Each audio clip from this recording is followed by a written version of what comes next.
ঈদের নামাজে হামলা, বলমারীতে নারী পুরুষ সহ আহত ১৫, এলাকায় উত্তেজনা।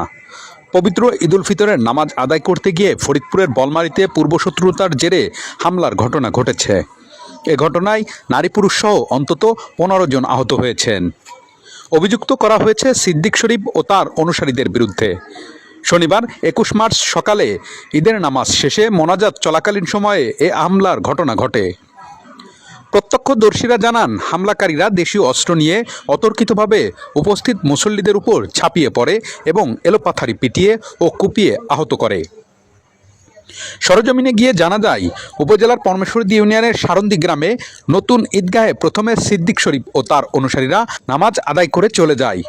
পরে একই গ্রামের ওবায়দুর শরীফের নেতৃত্বে অন্য মুসল্লিরা নামাজ আদায় করতে গেলে নামাজ শেষে মোনাজাতের সময় সিদ্দিকের লোকজন হামলা চালায়। অভিযোগ রয়েছে, হামলার পর সিদ্দিক ও মহাসিনের অনুসারীরা ওবায়দুর শরীফ ও মোশাররফ শরীফের বাড়িতে ভাঙচুর ও লুটপাট চালায়। এতে স্বর্ণ অলংকার ও নগদ টাকা সহ প্রায় ১৫ লাখ টাকার ক্ষয়ক্ষতি হয়েছে বলে দাবি ভুক্তভোগীদের।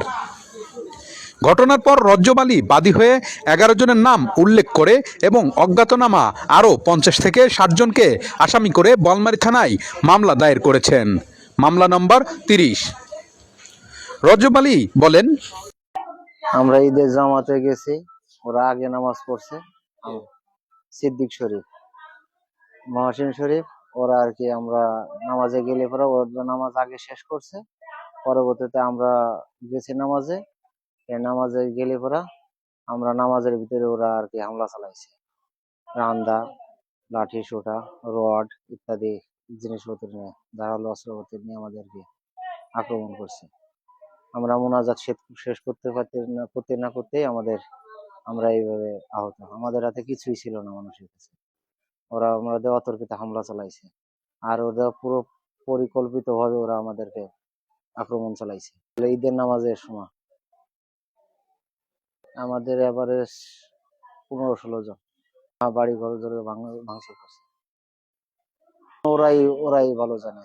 ওরা কারণে আমরা নামাজটা পড়তে গেলাম কেন এর তুচ্ছ করে আমাদের ওরা টোটালে ওদের কথা ছিল আমাদের নামাজ পড়তে দেবে না।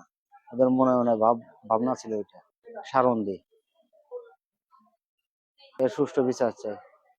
ভুক্তভোগী শাহ আলম শরীফ বলেন, আমরা ঈদের নামাজ পড়তে গেছি। তো নামাজ আমরা শেষ করে মনে করেন মোনাজাত করতেছিলাম। তো মোনাজাত শেষ হইতে না হইতে মানে আমাদের সিদ্দিক শরীফ এর আনুষঙ্গিক কিছু বিদেশি অস্ত্র শস্ত্র নিয়ে আর কি আমাদের উপর মানে অতর্কিত হামলা। মানে আমরা কোনো কিছু জানিও না, মানে কোনো কিছু নিয়ে যে আমাদের সাথে তাদের সাথে আমরা একটা মোকাবেলা করব, এরকম কোনো পরিস্থিতি আমাদের ছিল না। মানে অতর্কিত হামলা, মানে যেখানে পাইছে ওখানে মারছে আমাদের। এরপরে আমাদের বলছে, উনি নিজেই গ্যাঞ্জাম লাগাইয়া পোলাপান দিয়া, তখন উনি আমাদের বলছে যে তোমরা বাড়ি যাও, এটার বিচার আমি তোমাদের দিব। আমাদের বাড়ি এনে দিয়ে এখানে হয়তো ২-৩ মিনিট বসাও ছিল। এরপরে উনি এখান থেকে চলে গেছে। যাওয়ার পর আমরা যার রেডি করিকে চলে গেছি। আমরা বাড়ি থেকে চলে যাওয়ার পর বাড়ি থেকে উনি আর কি আবার লোকজন দিয়ে আমার বাড়ির উপর হামলা করে। তখন এই যে বাড়ি এসে আলমারি ভাঙে, টাকা পয়সা নিয়ে গেছে, স্বর্ণ অলংকার নিচে, আর বেড়া গোড়া মানে সমস্ত এই যে ভেঙে চুরে মানে এরপরে চলে গেছে। ওবায়দুর শরীফ বলেন, মানে ভাই ঘটনা হলো এখন আমার জীবনে কোনো নিরাপত্তা নেই। মানে আমার চাচা হবি শরীরে মার্ডার করে ২০০৮ সালে, করার পরে আমাদের সাথে সেই শত্রুতা তার পুরনো রয়েই গেছে।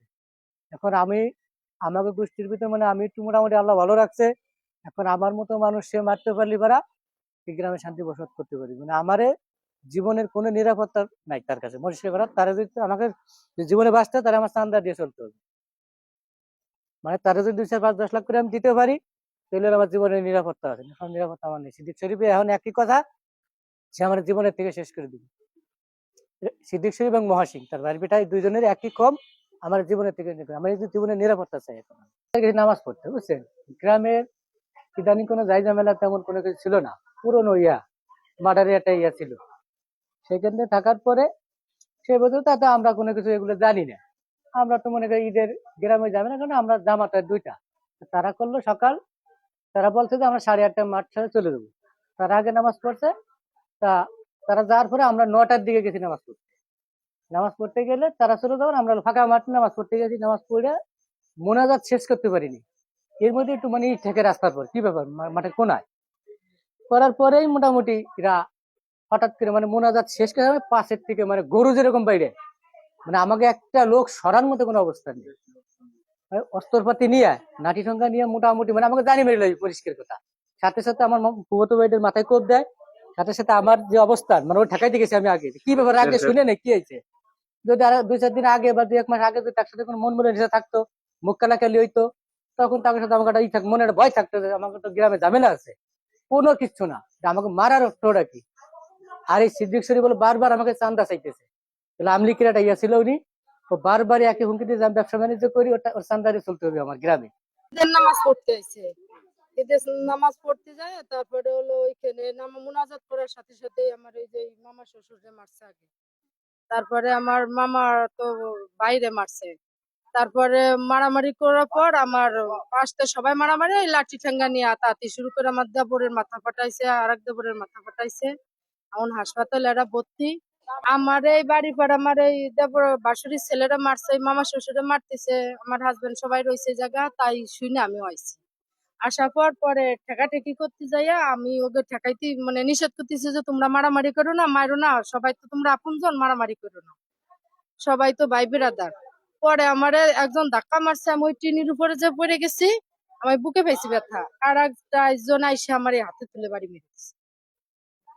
আর কি পোলাপানে চিল্লাইতেছে যে যে মানে মারামারি লাগছে, আপনারা আসেন, আমার ছেলে মেয়ে ওর আব্বুর সাথে ছিল আর কি।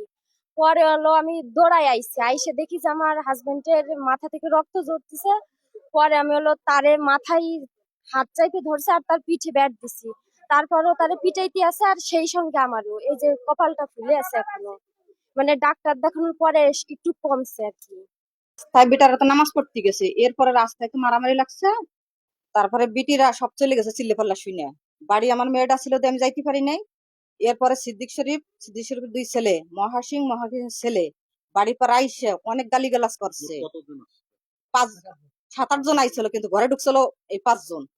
ঢুইকে এই দরজাটা খোলা ছিল, ঢুইকে এই ডোর আগে তালাশ করছে, কোনো সোনার টাকা পাই নাই। এরপর আলমারি খুইলা তারপরে টাকা, কত টাকা ছিল 5-6 লাখ তো হবে, মানে ব্যবসা করে। সোনা, আমার মেয়েটার বিয়ে দিব, অনেক সোনা নাই রাখছি আমি। এই সোনা 5-6 ভরি সোনা, আর আমার গালিগালাজের আমার সোনা, আমি গত হাত দিস না, হ্যাঁ আমি সোনা দানা খুলে দিচ্ছি। আমি কানে, আমার গলার আর আলমারিতে যত টাকা সোনা দানা, মেয়েরটা আমারটা, এই 5 জনে নিয়ে চলে গেছে। তো 2-3 ভরি তো হবে, মেয়ের তা নাই রাখছি, বিয়ে দিব দিয়ে। আর আমারও বিয়ে আমার ভাইরা দিছে অনেক সোনা, আরো তো 2 ভরি 2.5 ভরি, আমার কানেরটা ছিল আর গলারটা ছিল। অভিযুক্ত সিদ্দিক শরীফের সঙ্গে যোগাযোগ করা হলে তিনি বলেন, ছেলে পেলে না বুঝে এসব করেছে, তারা আমাদের আত্মীয়, পরে আমি তাদের থামিয়েছি, আমি নিজে কাউকে মারিনি, এখন শুনছি আমার নামে মামলা হয়েছে, তাই আত্মগোপনে আছি। বলমারী থানার ভারপ্রাপ্ত কর্মকর্তা ওসি আনোয়ার হোসেন বলেন, ঘটনায় একটি মামলা হয়েছে, ইতোমধ্যে 2 জন আসামিকে আটক করে আদালতে পাঠানো হয়েছে, অন্য আসামিদের গ্রেপ্তারে পুলিশ অভিযান চালাচ্ছে। ঘটনার পর এলাকায় থমথমে পরিস্থিতি বিরাজ করছে, যে কোনো অপ্রীতিকর পরিস্থিতি এড়াতে পুলিশ সতর্ক অবস্থানে রয়েছে। RBT news, Bolmari, Faridpur.